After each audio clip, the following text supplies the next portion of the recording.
On the highway to the airport, as we're leaving Saudi Arabia, the call we've been waiting for. Hello? It's a woman who says she's the mother of two girls, one 13, one 14, who've been married off by their father. Assalamu alaikum. Hello. Walaikum assalam. Thank you very much for talking to us. What's the situation? What happened with your two daughters? She's too afraid of retaliation to talk to us on camera, and it's taken days to build the trust for this conversation. Through a translator, she explains.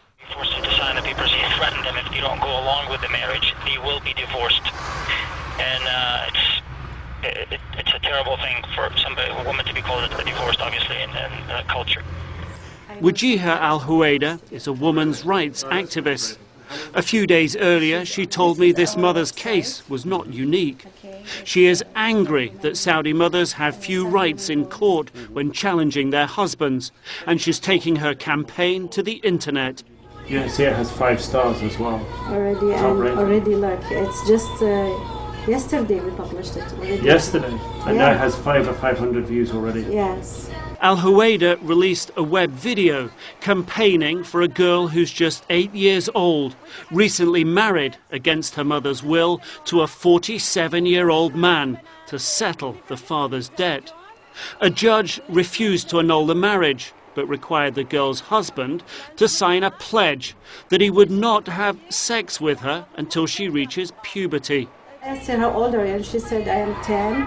And I said, do you think 10 years old girl, should you get married? And she said, no. And this one is the same. She said, no. Making the video was easy, she says. Other women and their daughters are ready to speak up.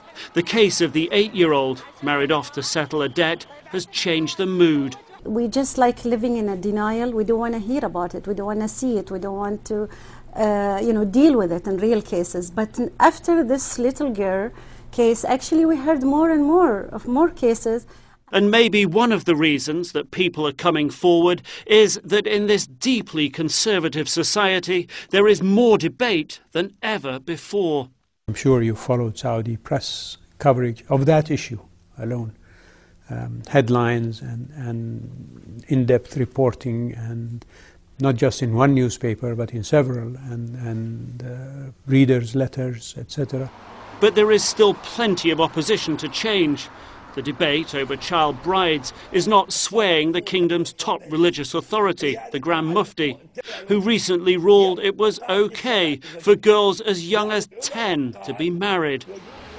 And in the case of the 8-year-old, the legal battle continues. The lawyer representing the 8-year-old girl tells us both he and her mother would like to talk to us, but they've been warned by judges speaking to journalists can hurt their case. So ahead of their appeal, they are being forced into silence. At the Saudi government-funded Human Rights Commission, they want to change the laws, set a firm minimum age for marriage, but they say they lack the power. We cannot interfere into this is a field, we cannot say the judge is wrong. What they are doing instead is bypassing the judges, attempting to educate parents, to put their daughters' needs first, publishing a report that details the damage early marriage inflicts on girls. Is there anything else you know that you can do to get your daughters back home? But for the desperate mother who called us and her daughters, change can't come soon enough. Nick Robertson, CNN, Riyadh, Saudi Arabia.